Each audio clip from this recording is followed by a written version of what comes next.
तो सत्ता का संघर्ष लगातार जारी रहा और अब 19 अप्रैल को फर्स्ट फेज के साथ जो संघर्ष शुरू हुआ था वो अब खत्म होने वाला है। नतीजों के साथ वो संघर्ष, वो इंतजार खत्म हो जाएगा।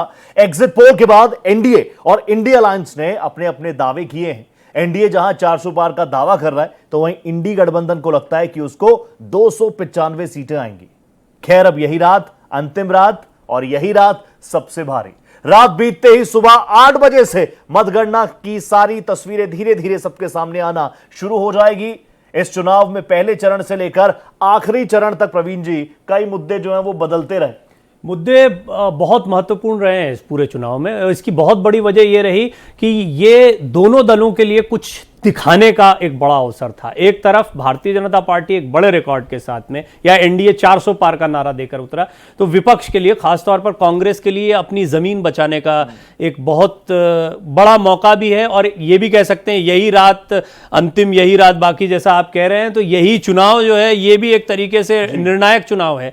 प्रधानमंत्री मोदी तीसरे टेन्योर के लिए इस बार उतरे और ऐसा लगता भी है, एग्जिट पोल तो इस ओर इशारा कर रहे हैं और जमीन पर कुछ इस तरह का माहौल भी रहा है कि तीसरा टेन्योर उनको मिल सकता है। लेकिन दूसरी तरफ अगर ऐसा होता है तो विपक्ष के लिए ये एक बहुत बड़ी चुनौती आने वाली है, क्योंकि विपक्ष अभी अपनी खोई जमीन को मजबूत करने का प्रयास कर रहा है। इस चुनाव में थोड़ा बेहतर प्रदर्शन भी करता तो जीत से ज्यादा सुकून देने वाला यह प्रदर्शन होता। लेकिन यदि 350 के आंकड़े पर, जहां एग्जिट पोल बता रहे हैं, या इससे बड़ा जो कि बीजेपी का दावा है, ऐसा कोई आंकड़ा बीजेपी के लिए आता है तो निश्चित तौर पर यह एक तरीके से विपक्ष को चित करने वाला निर्णय। और जाहिर सी बात है, सबसे बड़े लोकतांत्रिक देश में शायद सबसे बड़ा एक्सपेरिमेंट हुआ एनडीए वर्सेस इंडिया। इंडिया जो ब्लॉक बना, सबसे बड़ा एक्सपेरिमेंट शायद ये होगा कि अलग अलग दल, अलग अलग धारा में बहने वाले दल जो शायद अलग अलग स्टेट्स में एक दूसरे के सामने खड़े थे, वो एक साथ आ गए। इससे बड़ा मुश्किल था। नहीं, एक्सपेरिमेंट तो था ही रोहित, उसके साथ में चुनौतीपूर्ण बहुत था। और देखिए, चुनौतियां अंत तक बनी रही,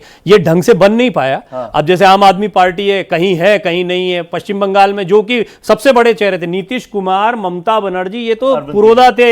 ये कहीं ना कहीं, अरविंद केजरीवाल भी बाद में आए, उनको तो मना के लेकर आए, कांग्रेस 2 कदम पीछे आई, तब से अंतर, तो वो तो आ गए। लेकिन जो बनाने वाले थे, जिन्होंने इंडिया अलायंस की शुरुआत की, जो नीतीश कुमार थे, वो चले गए एनडीए के साथ। पश्चिम बंगाल में कोई समीकरण नहीं बना। तमाम मेहमान हमारे साथ मौजूद हैं। सारिका सिंह हैं, प्रवक्ता कांग्रेस, माधवी अग्रवाल हैं, प्रवक्ता बीजेपी, सुमैया राणा हैं जो समाजवादी पार्टी की प्रवक्ता है। इन सभी से हम बातचीत करेंगे। जाहिर सी बात है, और क्योंकि पैनल से हम मिलवा चुके हैं, और प्रवीण जी लगातार आपने ऐसे कई चुनावों को देखा है, लेकिन एक चीज मैं अभी, क्योंकि सोशल मीडिया पर भी खंगाल रहा था कि ऐसा बहुत कम हुआ है और पिछले 20-25 सालों में ऐसा हुआ नहीं कि काउंटिंग से पहले इलेक्शन कमीशन ऑफ इंडिया ने प्रेस कॉन्फ्रेंस की हो। आज वो प्रेस कॉन्फ्रेंस उन्होंने की है काउंटिंग से ठीक पहले। अब गेस्ट के पास जल्दी से हुआ थे। माधवी अग्रवाल जी, बहुत स्वागत। सुमैया जी, आपका भी बहुत स्वागत। सारिका जी, आपका बहुत बहुत स्वागत। भारत एक्सप्रेस के इस प्लेटफॉर्म पर आपका स्वागत, आप ही का प्लेटफॉर्म है। सारिका जी, आप ही से शुरू कर रहा हूं। जिस तरीके से लगातार तस्वीरें हम देख रहे हैं, फर्स्ट फेज, सेकंड फेज, हर एक फेज में आप लोग आए और जबरदस्त तरीके से आपने बात रखी। लेकिन अब कल मतगणना है और उससे पहले कांग्रेस जिस तरीके से एग्रेसिवली अटैक कर रही है वो भी चलता है। लेकिन इलेक्शन कमीशन ऑफ इंडिया पर सवाल उठाना, रमेश साहब ने जिस चीज का जिक्र अभी प्रवीण जी कर रहे थे, कहा 150 डीएम्स को फोन करके धमका रहे हैं। इलेक्शन कमीशन ऑफ इंडिया ने कहा कि नाम दे दीजिए, फिर 7 दिन की मियाद। आपको लगता नहीं है कि जनता के बीच में गलत मैसेज जा रहा है इससे? देखिए रोहित जी, जो जनता के बीच में गलत मैसेज की जो आप बात कर रहे हैं, मुझे ये बताइए कि ये संस्थाएं किस लिए हैं? चुनाव आयोग बना हुआ है वो किस लिए है? कि एक स्पष्ट पारदर्शी तरीके से देश के अंदर चुनाव कर सके। और अगर किसी भी पार्टी को, अगर कहीं भी हमें ये लगता है, कोई भी पार्टी हो जिसको ये अंदेशा लगता है कि कहीं ना कहीं उनके अधिकारों पर या कहीं ना कहीं इस प्रक्रिया के ऊपर कोई ना कोई लूप होल है, तो उनको अधिकार है वहां जाने का। इस बात को मुद्दा बनाने की आवश्यकता कहाँ है? हमें जहां कहीं ये लग रहा है, आप लोगों के प्लेटफॉर्म से ही हमें पता लगा है, मीडिया में ही ये बात कल से चल रही है कि अमित शाह हैं जो वो हर एक डीएम को खुद अपने व्यक्तिगत तौर पे फोन कर रहे हैं, तो हमने उस बात को उठाया है। नहीं, ये आपने कहां से आपको जानकारी मिली है? ये बड़ी गंभीर बात है, क्योंकि इसको जिम्मेदारी से बोलना चाहिए। आपको किस प्लेटफॉर्म से ऐसी जानकारी मिली? बिल्कुल, मैं आपको बहुत सारे प्लेटफॉर्म्स, जो मीडिया के प्लेटफॉर्म्स हैं, चाहे वो डिजिटल जो प्लेटफॉर्म है। नहीं, देखिए, अब आप क्या जयराम रमेश किसी डिजिटल प्लेटफॉर्म को देखकर चुनाव आयोग पर आरोप लगाएंगे? देखिए, सूचना प्राप्त करने के बहुत सारे तरीके होते हैं। जब हमें गंभीर ऐसा है कि कांग्रेस जो है वो बहुत ही सारिका जी एक लाइन में मुझे जवाब दें आपको, आप क्योंकि आप एक प्रवक्ता के तौर पर बड़े जिम्मेदार कुर्सी पर आप इस वक्त हैं प्रवक्ता के नाते, आप एक लाइन में एक संक्षेप में जवाब दें, आपको चुनाव आयोग पर भरोसा है या नहीं? निश्चित रूप से हम हिंदुस्तान के एक जिम्मेदार नागरिक और जिम्मेदार पार्टी हैं, हम चुनाव आयोग पर भरोसा करते हैं, लेकिन जहां कहीं हमें आपत्तियां हैं, जहां कहीं प्रक्रिया चुनाव आयोग पर आपका भरोसा है, उसको दर्ज कराने के लिए निश्चित रूप से इस संविधान के तहत ठीक है आपका आपत्ति उठाने का अधिकार है। रोहित ने जैसा कहा भी शुरुआत में, माधवी जी, कि कोई पहला मौका नहीं है कि ईवीएम पर या इलेक्शन कमीशन पर सवाल खड़े हुए हों। हालांकि आज जिस अंदाज में चीफ इलेक्शन कमिश्नर सामने आए उससे एक दिखता है कि वो बड़े आहत हुए। उन्होंने कहा हम पर मीम्स बनाए जा रहे हैं, मजाक उड़ाया जा रहा है, हमने इतनी मेहनत की है, सारी बातें कही गई। और हम बात भी कर चुके हैं, ऐसा नहीं है कि बीजेपी जब विपक्ष में थी तब इन चीज़ों पर प्रश्न अगर उठा भी रहे हैं सवाल और अगर कोई दबाव बना भी रहे हैं तो इसको सहजता से लेना चाहिए, एक प्रक्रिया का हिस्सा मानना चाहिए। देखिए, मेरा मानना है कि इनको संतुष्टि तो वैसे भी मिलेगी नहीं, लेकिन अपने प्रश्न उठाते रहें और निश्चित रूप से उठा के अपने आप को जितना भी वो संतुष्ट कर सकते हैं कल तक करें। वास्तविकता ये है कि जब पहली बार ही चुनाव आयोग ने जब घोषणा की थी 7 चरणों में चुनाव होगा, उस पर भी इन्होंने आपत्ति जताई थी। इनकी आपत्ति का कोई तय सीमा नहीं है और कितनी आपत्ति इनको करनी है इसकी भी कोई सीमा नहीं है, तो आपत्ति करते रहेंगे। दूसरी बात ये कि भाई जैसे एग्जिट पोल आना शुरू हुआ वैसे ही लोगों ने बोलना शुरू कर दिया कि सारे एग्जिट पोल जो हैं वो इनके अपने गोदी मीडिया के हैं, इनके चैनल्स जो हैं वो जानबूझकर इस तरीके का समीकरण या इस तरीके का एटमॉस्फेयर बनाना चाहते हैं, साइकोलॉजी के साथ खेल रहे हैं, मतलब जो इनके मन में आ रहा है वो बोल रहे हैं और अभी भी ये अडिग है कि हम जीत रहे हैं। तो मेरा मानना ये है कि विपक्षी होने के नाते आप कॉन्फिडेंट रहिए कि आप जीत रहे हैं, लेकिन आप अगर आर्मी पर भी उठाएंगे प्रश्न चिन्ह, आप अगर देश के संविधान को बदलने के लिए भ्रम पैदा करेंगे लोगों को, आप अगर साथ ही साथ जो है इलेक्शन कमीशन के ऊपर भी प्रश्न उठाएंगे, तो जरा कहीं ना कहीं सोचने वाली बात है कि ये प्रश्न इनको अपने आप से पूछना चाहिए कि क्या आप लोग जीत रहे हैं या हार रहे हैं, क्या आप लोग जनता के साथ रिलेट कर पाए हैं, क्या जनता ने आप लोगों को आपको एग्जिट पोल पर भरोसा है? बिल्कुल, हमें एग्जिट पोल मतलब आप 400 नहीं आ रहे, 350 के आसपास ही रहेंगे? देखिए, एग्जिट पोल अलग अलग नहीं, आप मुझे पूरा बोलने दीजिए। आप बोलिए। मैं कह रही हूँ कि एग्जिट पोल जो है वो अलग अलग दिखाया, लेकिन एक ही चीज है, मैं जानती हूँ कि भारतीय जनता पार्टी को बहुमत से जीतते हुए दिखाया गया है हर जगह पर। और आपने अभी विगत जो पूर्वोत्तर राज्यों से जो इलेक्शन की जो रिपोर्ट्स आई हैं, सिक्किम देख लीजिए, चाहे अरुणाचल प्रदेश देख लीजिए, इन लोगों ने बहुत भ्रम पैदा करने की कोशिश की मणिपुर को लेकर, लेकिन कहीं ना कहीं ये भी देखा जा रहा है कि भारत का पूर्वोत्तर राज्य जो है वो भारतीय जनता पार्टी के ऊपर अपना विश्वास जो है जमा रहा है लगातार। क्योंकि मैं इस विषय पे बहुत बार बात भी कर चुकी हूँ कि पूर्वोत्तर राज्यों की जो अनदेखी विगत वर्षों से होती रही थी कांग्रेस के राज में, आज वो प्रमाणिक रूप से देख सकते हैं कि पूर्वोत्तर राज्यों का जिस तरीके से विकास हुआ है, पहली बार कहीं ट्रेन पहुंची है, पहली बार किसी ने डिजिटलाइजेशन देखा है, पहली बार कहीं पर टावर मिले हैं, पहली बार कहीं जो है वंदे भारत पहुंची है। तो ये जो जिस तरीके से यातायात की व्यवस्था भी की गई है भारतीय जनता पार्टी की तरफ से, और पहली मतलब शुरुआत से तो 24 घंटे भी नहीं रह गए हैं। हर एक दल, हर एक चेहरा इंतजार कर रहा है 4 तारीख का, जब मतगणना वो पेटियां खुलेंगी और दुनिया के सामने आ जाएगा कि क्या कुछ तय किया है भारत की जनता ने। लेकिन उससे पहले इलेक्शन कमीशन ऑफ इंडिया ने आज प्रेस कॉन्फ्रेंस की, कई तरह की महत्वपूर्ण बातें उन्होंने की। सीईसी ने यह भी कहा कि इन चुनावों के बाद उन्होंने क्या कुछ लूपहोल्स पाए हैं, क्या कुछ वो और बेहतर कर सकते हैं, कई पॉइंट्स उन्होंने बताए। लेकिन उसको लेकर भी जिस तरीके से सवाल उठाए गए उसी पर हम लोग ये चर्चा कर रहे हैं। हमारे साथ एक जबरदस्त पैनल लगातार बना हुआ है। सारिका सिंह जी हैं, माधवी अग्रवाल जी हैं, सुमैया राणा है। और सुमैया जी आपके पास आ गया, पहले सेगमेंट में आपके पास आ नहीं पाए, बहुत स्वागत आपका भारत एक्सप्रेस पर। आप जब भी बोलती है जबरदस्त ही बोलती हैं, और वो कहां से मिला है वो विरासत हम सबको पता है। लेकिन जिस तरीके से इलेक्शन कमीशन ऑफ इंडिया पर सवाल उठाना, ईवीएम पर सवाल उठाना, क्योंकि आप एक बहुत अच्छी वक्ता हैं, ये नहीं कि आप किसी पार्टी से जुड़ी हैं इसलिए प्रवक्ता, एक बहुत अच्छी वक्ता आप हैं, इसलिए सवाल पार्टी दल साइड में रखकर मैं आपसे पूछना चाह रहा हूं एक नागरिक के तौर पर कि इलेक्शन कमीशन ऑफ इंडिया जिस पर पढ़ाई करने के लिए दूसरे देशों के लोग आते हैं कि इतने बड़े लोकतांत्रिक देश में चुनाव हो रहे हैं तो कैसे हो रहे हैं, उस पर इस तरीके से कटाक्ष होना ठीक है? देखिए, इलेक्शन कमीशन ऑफ इंडिया पे ना तो कोई कटाक्ष की जरूरत है ना शक की जरूरत। खासकर हमने जब भी बोला तो ये बोला कि मौजूदा सरकार सरकारी तंत्रों का गलत इस्तेमाल कर रही है, उसने किया है कहीं। इसमें दबाव में वो तंत्र हैं, वो मशीनरीज हैं, इसमें भी कोई दो राय नहीं है।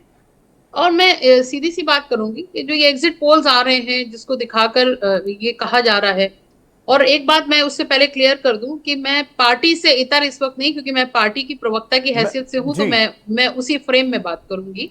और फिर कभी आप मुझे किसी और हैसियत से बुलाइएगा तो वो अलग बात है, लेकिन मैं यहाँ पार्टी फ्रेम से बात करूंगी कि जिस तरीके का एग्जिट पोल दिखाया जा रहा है, खासकर जो मैंने कुछ रिपोर्ट्स अभी पहले देखी हैं, प्रज्ञा की भी देखी हैं और प्रसून वाजपेयी जी की भी देखी, उसमें बहुत सारे स्टेट जिनमें उतनी तो सीटें भी नहीं है जितनी जीत दिखाई जा रही है भारतीय जनता पार्टी की। तो ये जो छोटी छोटी चीजें हैं, ये चीजों से इसकी जो ऑथेंटिसिटी है उस पर जरूर शक हो रहा है लोगों को। और जिस तरीके का जनादेश देखने को महसूस किया जा रहा था, हम लोग फील्ड में थे और ऐसा महसूस हो रहा था कि वाकई में ये पीडीए का जो हमारा नारा है, या जो और जो धर्म और जाति के लोग थे जो पहले कटते थे, जो सीधे सीधे भारतीय जनता पार्टी के साथ जुड़े थे, इस बार किसी भी वजह कुछ भी रही हो, लेकिन वो जुड़ गए हैं आके इंडिया अलायंस के साथ।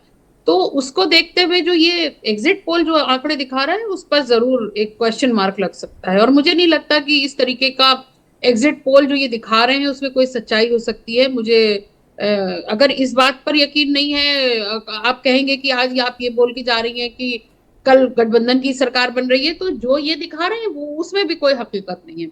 मैं दो बातें और आपसे टाइम लेके कहना चाहती हूँ। मैं अभी प्रमोद कृष्णन जी को सुन रही थी, वो कह रहे थे कि चीन के और पाकिस्तान के दलाल हैं कांग्रेस के लोग।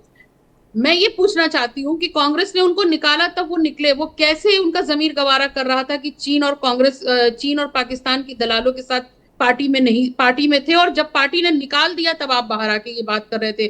आपका जमीर तब जागा जब आपको पार्टी ने बाहर कर दिया। मैं इस तरीके की बातों में मुझे लगता है लोग अपना खुद एक मजाक उड़वाते हैं, और आज का दिन यकीनी तौर पर कल की सुबह किसी के लिए बहुत उजागर होगा और किसी के लिए यकीनी तौर पर बहुत सुमैया जी, आपने बड़ी अच्छी बातें कही, गौर से हम आपको सुन भी रहे थे।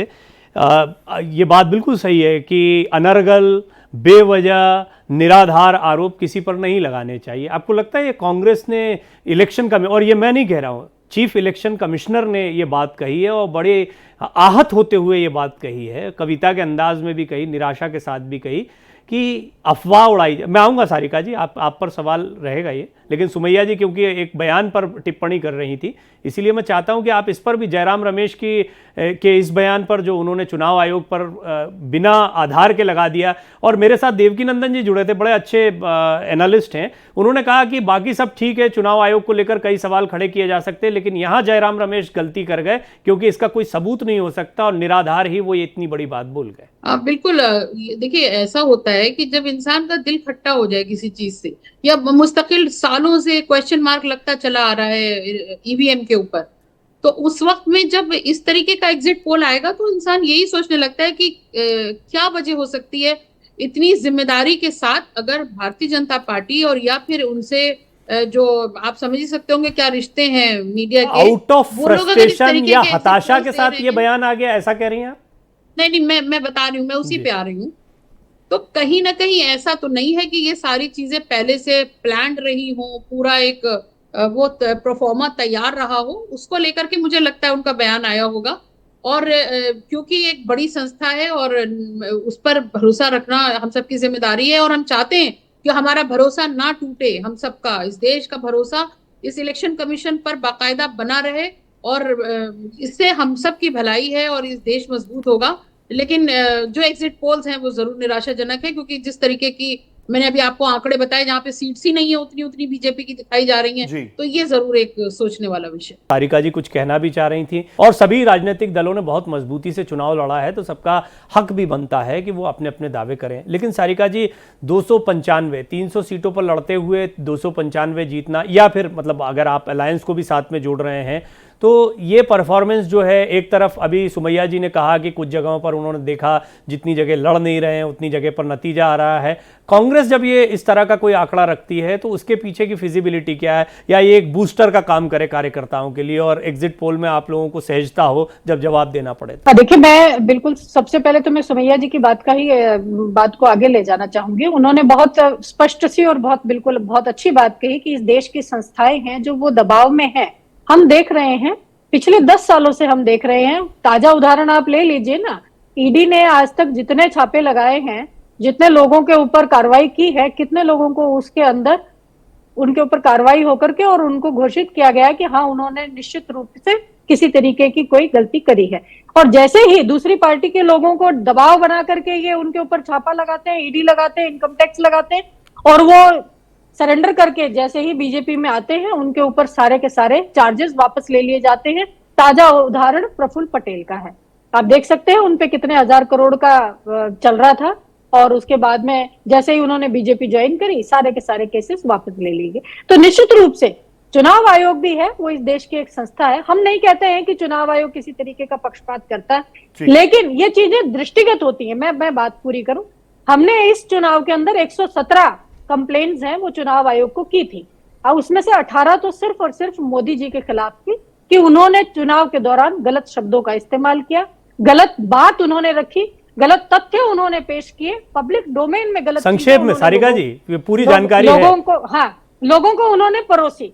मैं यही कहना चाहती हूँ, तो आप बताइए कि उनके ऊपर कितनी बातों के ऊपर 10 के जवाब आ गए। मैं आपको बता दूं, ये बार बार सवाल उठ रहा था। 10 नोटिस के जवाब भेजे गए हैं। मैं माधवी जी से एक सवाल इस पर लेना चाहता हूं। माधवी जी, ये एक रणनीतिक फैसला दिखाई पड़ता है पश्चिम बंगाल को लेकर, और जैसा हम बता रहे हैं कि ममता बनर्जी भी इस बैठक में शामिल हो सकती हैं, तो कुल मिलाकर पश्चिम बंगाल में वो लड़ती दिखाई दी है। तो बेशक ऐसा लगता था कि अलायंस का हिस्सा नहीं बनी या पूरी तरह से एकता नहीं देखने को मिली, लेकिन रणनीति से भी चले हैं। कई जगह पर कांग्रेस ने 2 कदम पीछे लेते हुए छोटे दलों को बड़ा मौका दिया। बिहार, उत्तर प्रदेश इसके बड़े उदाहरण हैं। तो इस बार चुनाव पुरजोर तरीके से लड़ा है, बहुत मेहनत से लड़ा, और ऐसे में एग्जिट पोल निश्चित तौर पर निराश करते हैं। इसीलिए भी हो सकता है कि इस तरह के प्रश्न खड़े हुए हों। बहुत मेहनत से लड़ा है, और इसमें चुनाव आयोग ने अपनी जो प्रक्रिया है, जो अपनी कार्रवाई है, वो पूरी ईमानदारी से की है। मैं अभी देख रही थी, मेरे ख्याल से आपने 2 कांग्रेस के लोगों को बैठाया हुआ है, 2 प्रवक्ता यहाँ पे रिप्रेजेंट कर रहे हैं। एक समाजवादी पार्टी से, कांग्रेस से, हाँ अलायंस तो है ही दोनों का साथ में जी। बात यह है कि दोनों ही जो है वो एक बार को चुनाव आयोग को क्लीन चिट भी दे रहे हैं, और दूसरी ही लाइन में वो उनके ऊपर प्रश्न चिन्ह भी लगा रहे हैं। तो मुझे समझ में नहीं आ रहा है कि वो क्या कहना चाह रहे हैं। एक तरफ विश्वास भी है, दूसरी तरफ एक साथ के माधवी जी। लेकिन एक और चीज है, सुमैया जी आएंगे, अभी आपको सुन नहीं पाए, एक्चुअली दोनों बोल रहे थे इसलिए आवाज नहीं आ पाई, सुनते हैं। हाँ, ममता बनर्जी की बात देखें तो आपको अच्छी तरीके से पता होगा कि ममता बनर्जी ने किस तरीके की रणनीति से पश्चिम बंगाल में चुनाव लड़ा। वो लगातार कांग्रेस को वोट ना देने की अपील जो है जनता से करती रही, लेकिन बावजूद उसके कल वो बैठक में शामिल होगी। तो मैं इस बैठक को सिर्फ इस तरीके से देखती हूँ कि अभी तक तो ये एग्जिट पोल पर और जो मीडिया है उनके ऊपर प्रश्न चिन्ह लगा रहे हैं, और साथ ही साथ इलेक्शन जो है कमेटी के ऊपर भी लगा रहे हैं प्रश्न चिन्ह। लेकिन चुनाव आयोग के बाद में अब जो कल शाम को जिनके ऊपर प्रश्न चिन्ह लगेगा वो ईवीएम पर लगेगा। तो मैं कहती हूँ कि सबको मेंटली प्रिपेयर रहना चाहिए कि अब ईवीएम की बारी आने वाली है बहुत जबरदस्त तरीके से, कि ईवीएम मशीन पे गड़बड़ी थी, इस वजह से जो लोगों ने वोटिंग दी वो वोटिंग, जबकि ये बैठे हैं बिल्कुल। और आपको भी पता है सुप्रीम कोर्ट ने किस तरीके से कहा कि जहां पे भी कोई अगर समस्या होगी हम उसमें पूरा सपोर्ट करने के लिए तैयार हैं। 1% से 5% तक मिलान करने की भी बात उन्होंने स्वीकार कर ली। उसके बावजूद जब इतनी मतलब आज देखिए कि चुनाव आयोग को पहले आकर जो है प्रेस कॉन्फ्रेंस करनी पड़ी, ताकि ये जिस तरीके की जो मंत्रणा इनकी चल रही है वो ना हो, देश में एक अराजकता का माहौल ना फैले, लोगों के ऊपर मन में प्रश्न चिन्ह ना लगाएं। देखिए जो ओपन एआई है उससे भी ये इन्वेस्टिगेशन से ही पता चल चुका है कि कांग्रेस ने किस तरीके से विदेशी जो एजेंसीज हैं उनके थ्रू देश में चुनाव की प्रक्रिया को और अराजकता फैलाने की कितनी कोशिश की थी। और ये भी एक आरोप है माधवी जी, मैं चाहता हूं कि इन पर ना जाएं क्योंकि अभी ये 2 दिन जो रहेंगे बड़े आरोपों के रहेंगे। आधार ढूंढना बड़ा, इसका भी ओपन एआई वाला जो आप कह रहे हैं इसके भी आधार को लेकर ऐसे ही। आप मुझे बताइए कि पाकिस्तान इतना हस्तक्षेप क्यों कर रहा है? पाकिस्तान क्यों चाहता है कि कांग्रेस जीते? क्यों दूसरे देश को हमारी राजनीतिक स्तर पे और हमारे वो ये जीते नहीं चाहते, वो चाहते हैं मोदी जी हारें।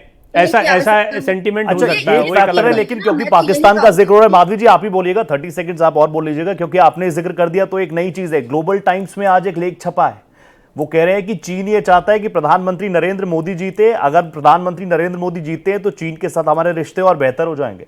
तो जब राहुल गांधी को कोई पसंद नापसंद करे तो बहुत बवाल। आप मुझे जी जी बताइए जी। कि अगर दूसरे हाँ। देश आज भारत की तरफ अगर ये सोचते हैं, जो चीन हमेशा आंख दिखाता था, वो ये रिश्ते बेहतर करने की बात कर रहा है, तो ये तो अच्छी संदेश है ना देश के लिए। आप मुझे बताइए, जो आंखें दिखाता था वो आज आपके साथ रिश्ते अच्छे करना चाहता है, तो ये अच्छी बात है। तो ठीक है। उन्होंने ये तो नहीं कहा ना कि अगर चुनाव जीत जाएंगे नरेंद्र मोदी तो इससे रिश्ते बिगड़ जाएंगे। उन्होंने हाँ। कहा कि रिश्ते बेहतर कर सके, तो ये एक अच्छा संदेश है मेरे ख्याल से। और दूसरी बात ये कि मैं एक ही बात कहना चाहूंगी कि आप लोगों के जो आपने ईडी की बात करी, तो ईडी के तो आपके कांग्रेस के इतने सारे लीडरों के घर से, टीएमसी के ये लीडरों के विषयांतर घर हो से जाएगा माधवी जी, बहुत इतने सारे रुपया निकले, मल्टीपल इतने इश्यूज आ पैसे जाएंगे। निकले, इतनी लेकिन दौलत निकली। ये बहुत इंटरेस्टिंग सवाल रोहित ने पूछा, बड़ा अच्छा सवाल है ये। सुमैया जी, मैं आपकी भी टिप्पणी इस पर चाहूंगा। पाकिस्तान का जब वो फवाद चौधरी का एक बयान आता है, उसके बाद में, और देखिए कोई भी दल जब चुनावी प्रचार में होता है तो वो छोटी छोटी बारीक चीजों को उठाता है। सत्ताधारी दल जिसको एंटी इनकम्बेंसी और कई सवालों को काउंटर करना है, उसको अगर ऐसा बैठे बैठाए मुद्दा मिलेगा तो निश्चित तौर पर वो उसको एनकैश करेंगे। इसमें क्या गलत है? देखिए, वहां के लोग क्या चाहते हैं और वहां के जो प्रोमिनेंट लोग हैं वो चाहते हैं किसकी सरकार बने, कौन सत्ता से बाहर हो, ये तो बहुत बड़े मुद्दे हैं देश के। लेकिन जब हमारे वहां की मीडिया वहां पे टमाटर कितने रुपए किलो बिक रहा है और दूध कितने रुपए लीटर बिक रहा है, वहां की जनता क्यों त्रस्त है, इससे हम लोगों को क्या मतलब था भाई। तो ये क्योंकि सोशल मीडिया का जमाना है, बहुत सारी चीजें आर पार आसानी से चली जाती हैं, उस पर लोग अपनी टिप्पणी सोशल मीडिया के थ्रू भी बोल देते हैं, कभी ट्विटर यूज करते हैं, कभी कुछ। लेकिन यहाँ पर जो सबसे बड़ा मुद्दा है, जो अभी वो चीन की बात कर रही थी, मैं उस पर आना चाहूंगी। अभी उन्हीं के फेवरेबल नेता आचार्य प्रमोद कृष्णम तो कांग्रेस को दलाल बता रहे थे चीन और पाकिस्तान का। अब वो बता रही है कि चीन अगर तारीफ कर रहा है, चीन चाहता है कि प्राइम मिनिस्टर मोदी फिर से बने। तो इस पर आपने जो क्वेश्चन किया अभी, वो बिल्कुल सही है कि जब अगर किसी और पार्टी के नेता के लिए अगर कोई तारीफ कर देता है तो वो बहुत बड़ा अपराधी हो जाएगा, और अगर इनके नेता के लिए बोलता है कि आकर के आप फिर से प्राइम मिनिस्टर बनिए, हम खुश हैं, तो उन पर कोई सवाल मैं एक पत्रकार के नाते नहीं, एक साइकोलॉजिस्ट के नाते, क्योंकि मेरा एक दूसरा जो पढ़ाई लिखाई है वो ये भी है, उस नाते भी एक बात कहना चाहता हूं कि हम बहुत इस पर चर्चा करते हैं और कई बार पत्रकारिता के मंच पर बैठे बैठे मेरे जहन में ये चीज़ें बहुत आती हैं। देखिए, एक साइकोलॉजिकल वॉर होता है जब भी चुनाव होते हैं, उसमें सेंटिमेंट्स। आपने बहुत अच्छी बात कही कि पाकिस्तान में टमाटर, आलू, आटे के क्या भाव हैं, इससे क्या, लेकिन भारतीय जनमानस में ये आज की बात नहीं है, 2009 की बात नहीं है, प्रधानमंत्री मोदी, ये हमेशा से है। कश्मीर को लेकर, पाकिस्तान को लेकर भारतीय जनमानस का एक सेंटिमेंट क्रिएट किया गया, और इसीलिए जब भी चुनाव होते हैं या ऐसा कोई मामला होता है तो ये मुद्दे बड़े गर्माते हैं, इसको एनकैश किया जाता है, और विश्वास करिए इसका असर भी होता है। तो ऐसे में इसको खारिज नहीं किया जा सकता कि हमें इससे क्या मतलब है और क्यों इसके पीछे सब भागने लगते हैं। ये पूरा जो राजनीति में एक प्रचार का एक तरीका बनाया जाता है, उसमें वेल रिसर्च तरीका होता है। लेकिन सारिका जी, एक बात तो है, आपका ये जितना भी अभी बयान आए हैं शुरुआत से लेकर, और बीजेपी ने तो पहले ही काउंटर करना शुरू कर दिया था कि अब देखना ईवीएम का रोना रोएंगे, अब देखना चुनाव आयोग पर प्रश्न चिन्ह खड़ा करेंगे, और होने भी वही लगा है। अभी माधवी जी ने इसी मंच पर कह दिया है कि अभी तो इलेक्शन कमीशन की बात हो रही है, कल देखिएगा ईवीएम पर भड़ास निकाली जाएगी, जबकि आपने कहा आपको भरोसा है। ये हताशा दिखाता है, जमीन पर और काम करने की जरूरत है। देखिए, ये तो कल आप, अब तो 24 घंटे कहाँ, अब तो 12-13 घंटे बचे हैं, थोड़ा सा इंतजार करिए। अति उत्साह की आवश्यकता नहीं है। जिस तरीके से ये चुनाव लड़ा गया है, जो उत्साह और उमंग इस देश के मतदाताओं ने इंडिया गठबंधन को लेकर के दिखाया है, हम बिल्कुल आश्वस्त हैं। रही बात सवाल उठाने की, तो मैं आपको शुरू से कह रही हूं कि कांग्रेस पार्टी ने अपनी आपत्ति कोई आज दर्ज नहीं कराई है। जब से चुनाव शुरू हुआ है, जहां जहां हमें ये लग रहा है, जहां जहां हमें, हमारे मन में किसी तरीके की शंका है, तो ये एजेंसियां किसके लिए बनी है, ये भी जाते हैं, ये भी अपना पक्ष वहां पर दूसरे विरोध, जो सत्ताधारी पार्टी है वो भी जाती है, उसको भी किसी तरीके का कोई संशय होता है तो इन पार्टीज के पास, इन एजेंसीज के पास जाते हैं। ये बने ही इसीलिए है। तो इस चीज को आप अगर इस बात से जोड़े तो ये सरासर गलत है। रही बात उत्साह की, मैं आपको निश्चित रूप से ये कह रही हूं कि कल आप देखिएगा, बिल्कुल चौंकाने वाले नतीजे आएंगे, क्योंकि ये जो चुनाव इंडिया गठबंधन ने लड़ा है, आप देखिए शुरू से लेके आखिर तक, आखिरी चरण तक हम पूरे जो मुद्दे हम हमारे मैनिफेस्टो में न्याय पत्र में लेकर के चले थे, हम कहीं भी किसी भी चरण में अपने मुद्दों से बिल्कुल नहीं भटके हैं। हम न्याय की बात करते रहे, हम महिला सुरक्षा की बात करते रहे, हम किसान की बात करते रहे, हम अग्निवीर की। आपकी बात जायज है, वैलिड है, आपका पॉइंट वैलिड है, लेकिन बस सवाल इसलिए उठा कि अगर इतना सब कुछ लड़ा गया है तो कोई निराशा क्यों दिखाना। कई मुद्दे हैं जो जब भी आप पॉलिटिकल डिबेट करते हैं तो उसमें वो मुद्दे आ जाते हैं, लेकिन क्योंकि मतगणना की ये पूर्व संध्या है और अब बहुत थोड़ा सा समय रह गया है, सारिका जी को पूरा भरोसा है कि कांग्रेस भी अपने दावे पर खरी उतरेगी, यानी पूर्ण बहुमत के साथ अलायंस, विपक्षी अलायंस जो है वो सरकार बनाएगा। तो बीजेपी को उम्मीद है कि जो एग्जिट पोल बता रहे हैं उससे भी बेहतर प्रदर्शन होगा और 400 पार के आंकड़े पर वो बने हुए हैं। लेकिन सुमैया जी, मैं आपसे जानना चाहूँगा कि कल की जो मतगणना है उसमें समाजवादी पार्टी कैसे, क्योंकि आप पार्टी की प्रवक्ता के तौर पर बैठी हैं, थोड़ा उत्तर प्रदेश के लिहाज से भी मुझे बताएं। 80 की 80 सीटें जीतने का दावा बीजेपी ने किया, जो एग्जिट पोल आ रहे हैं उसमें पहले से बेहतर प्रदर्शन, यानी 65 सीटें, कोई 65 से ज़्यादा सीटें भी देता दिखाई दे रहा है कोई एग्जिट पोल। लेकिन हम अपने एग्जिट पोल की बात करें तो इसमें 62 से 65 सीटें हैं, और ऐसे में ये लगता है कि कांग्रेस के साथ जाने के बाद में बहुत ज़्यादा फायदा नहीं हुआ हो। मान लीजिए ऐसा कि अगर एग्जिट पोल की तरह से आते हैं, तो क्या आपको लगता है कि कांग्रेस के साथ में जाना एक परेशानी को दूर नहीं कर पाया, ज़मीन को मजबूत नहीं कर पाया, और जो अलायंस की बैठक होगी उसमें फिर समाजवादी पार्टी की क्या भूमिका होगी? आप क्या आगे का भविष्य देखती हैं समाजवादी पार्टी और कांग्रेस के रिश्तों के लिहाज से? देखिए, समाजवादी पार्टी की अपनी एक जमीन खुद की है उत्तर प्रदेश में, इसको आप मान सकते हैं। विपक्ष में हम हैं, ये अलग बात है कि कांग्रेस का साथ मिला, हम गठबंधन में आए, तो ये एक एड ऑन है हमारे। मुझे नहीं लगता कि इससे अब कोई घाटा हुआ होगा, बल्कि हम इससे फायदे में रहेंगे, हम भी रहेंगे और हमारे दूसरे दल जो हम सब साथ मिलकर। अब देखिए, क्योंकि मैं प्रवक्ता तो हूँ, लेकिन मैं जमीन पे भी रही, बहुत सारी जगहों पर मैं कई लोगों से बात हुई, और उसको मैं ईमानदारी से बताना चाहूंगी। मैं बहुत ऐसे गांव में जो पहले वो क्योंकि दलित थे, जो फैमिलीज थी बहुत ही ज्यादा पॉवर्टी लाइन से नीचे, वो सारे लोगों की एक बात तो पक्की थी, उन्होंने कहा था कि हम कमल को वोट नहीं देंगे, भले हम वोट देने ना जाएं। कुछ लोगों का ये कहना था उसमें। तो इससे आप क्या समझेंगे कि नाराजगी है भारतीय जनता पार्टी की, एंटी इनकम्बेंसी का सामना और खामियाजा दोनों भुगतना पड़ेगा इस बार, ऐसा मुझे लगा ग्राउंड की जो मैं आपको रिपोर्ट बता रही हूँ। ऐसा बिल्कुल भी नहीं है कि इसीलिए मैंने कहा कि एग्जिट पोल्स जो दिखा रहे हैं वो शायद 2, 4, 5, 10 लोगों के से बैठ के बात करके बना लिए गए होंगे, 2-4 हजार लोगों से बात करके बना लिए होंगे, लेकिन जब हम मौजूद थे ग्राउंड पर तो हमने बहुत अलग तरह का नजारा देखा, लोगों के अंदर निराशा देखी। और आप इस बात को यकीन मानिएगा मेरा कि मुझे भारतीय जनता पार्टी के वोटर्स ने ये बात बोली, जो पिछली बार तक वोट करते थे कि बहन जी हम वोट तो दे देंगे साइकिल को, लेकिन वो वोट जाएगा, पहुंच तो जाएगा कमल को। ये उनका कहना है। मैं ये इस बात को इसलिए बोल रही हूँ क्योंकि ये चीजें जनता ने बोली हैं जी। ये जनता ने चुनाव लड़ा था, पॉलिटिकल पार्टीज के बीच का चुनाव नहीं। सुमैया जी, आप बड़ा सदे हुए अंदाज में बोलती हैं, इसलिए मुझे ऐसा लगा कि इसमें एक बात ऐड ऑन करनी चाहिए।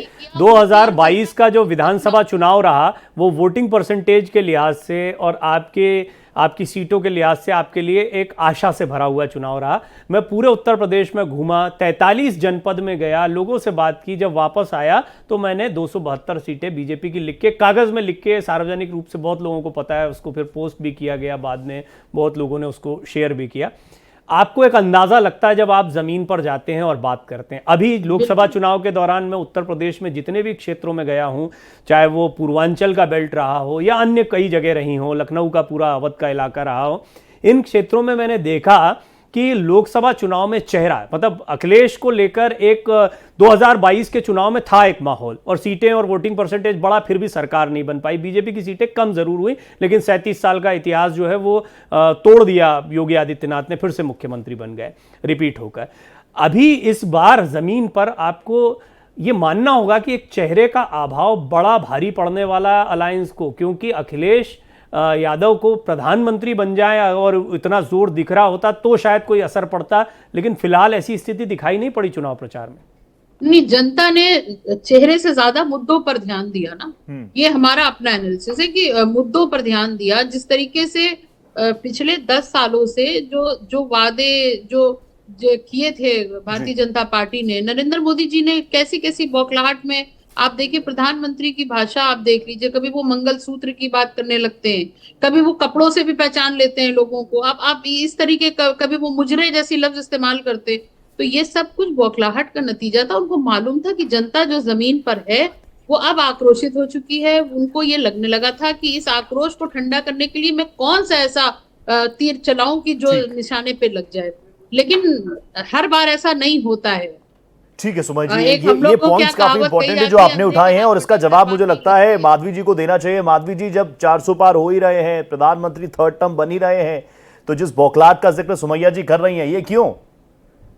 देखिए, बौखलाहट तो इनके आपस में दिखाई दे रही थी। सबसे पहले तो मैं बता दूं कि राज्य में अरे ये अलग-अलग, आप अपनी तो बताइए कि प्रधानमंत्री जी की बौखलाहट की भाषा क्या थी। मैं बता दी हूँ। देखिए, बौखलाहट इस का तो इनका देश भी की अलग, महिलाओं का अपमान करना भारतीय ठीक है जनता सुमैया पार्टी जी, और आपने बात प्रधानमंत्री रखी है अपनी, सुन लेते हैं माधवी जी को, सुन वो बन लेते चुका है, सुन एक लेते हैं तो सुन लेते हैं कैरेक्टर सुमैया बन जी, चुका है। 1 मिनट सुन लीजिए। बहुत इनिशियल टाइम में जब इन लोगों ने अपना गठबंधन शुरू किया था, उस समय जब इनकी यात्रा चल रही थी, और उस समय यात्रा के समय में किस तरीके से इनके अखिलेश यादव बोल रहे थे इनके लिए, और जब ये राज्य में पहुंच रहे थे राहुल गांधी, तो उन्होंने पूरी तरीके से बॉयकॉट करने की कोशिश करी थी। जबकि इनके जो सीनियर लीडर है उन्होंने आके इनमें पैचअप कराया, क्योंकि सीट के आदान प्रदान पे ये आपस में लड़ रहे थे। यही सिनेरियो पंजाब में था, यही सिनेरियो जो है वो बंगाल में भी था। बंगाल में तो मैं आपको बता देती हूँ, आज बोल दे रही हूँ आपके मंच, आपके चैनल पे, कि कांग्रेस की एक भी सीट आने वाली नहीं है बंगाल से, पहली बात। दूसरी बात ये कि ये जो बोल रहे हैं कि इन्होंने जिस तरीके से जो जितनी भी मर्यादा लांघी है, और जिस तरीके से आप इनके अभी भी उठा के आप इनके सोशल मीडिया के अकाउंट पे इनके पोस्ट को देख लीजिए कि एक प्रधानमंत्री के लिए जाएगा, खाएगा, बोलता है, करता है, इस तरीके के शब्दावली का इस्तेमाल, मौत का सौदागर, क्या नहीं इन लोगों ने बोला है। अरे भाई, अपनी भी तो जबान जरा देखिए कि आपके छोटे छोटे जो लोग हैं, जो मतलब प्रवक्ता है, वो भी प्रधानमंत्री को गाली देते रहते हैं और अपशब्दों का इस्तेमाल करते रहते हैं। तो मर्यादा में रह के आप मर्यादा जाहिर को तौर पहले पर माधवी जी आपसे आगे ही बात करेंगे, अगर 30 सेकंड्स हम दे पाए सारिका जी को। सारिका जी, आपको लगा, क्योंकि यहाँ पर फेस के बहुत बात चल रही थी कि कोई चेहरा नहीं इंडिया अलायंस के पास, दूसरी तरफ प्रधानमंत्री बड़े बड़े मंचों से कह रहे थे कि अगर इनकी सरकार आ गई, स्टेबल सरकार दे नहीं पाएंगे, 5 सालों में 5 पीएम का प्लान है इनका। आपको लगता है मैसेज जनता के बीच गया? सबसे पहले तो मैं माधवी जी की बात को थोड़ा सा कहना चाहूंगी। जो ये कह रहे हैं कि इंडिया अलायंस के अंदर इस तरीके से अंतर्द्वंद था, तो मैं राजस्थान से आती हूँ, और राजस्थान में किस तरीके से आपने 2 बार की मुख्यमंत्री रही और इतनी सीनियर लीडर वसुंधरा जी को साइड में कर रखा है, ये अंतर्द्वंद किसी से छिपा नहीं है। तो इस तरीके की बातें और भी बहुत सारे स्टेट है, क्योंकि मुझे सिर्फ समय 30 सेकंड का ही दिया गया है। तो ये बात छोड़िए आप कि आपकी पार्टी के अंदर कौन सा ज्वालामुखी चल रहा है, वो कल फूटेगा, आप इंतजार करिए। दूसरी बात, जो पाकिस्तान की बात आप बार बार कर रहे थे, मैं आपसे पूछना चाहती हूँ कि सिर्फ और सिर्फ भारतीय जनता पार्टी का लीडर जो लालकृष्ण आडवाणी जी, वो जिन्ना की मजार पे गए थे। दूसरी बात, आपके जो प्रधानमंत्री हमारे देश के हैं, आपकी पार्टी के मुखिया जो नरेंद्र मोदी जी हैं, वो 2 बार ऑफ द रूट जाकर के नवाज शरीफ से मिलकर के, और पता नहीं बिरयानी और क्या क्या उनको देकर के आए, क्या गिफ्ट देकर के आए, ये एक बहुत बड़ा विषय है। दूसरी बात कि इस तरीके की बातें, चाइना से इतने 1000 किलोमीटर जो उसने हमारी आज तक जो जमीन ले रखी है, सारिका जी, ये सारे मुद्दे हैं, जरूरी भी रहते हैं, पर ये सब कुछ उठ चुके हैं।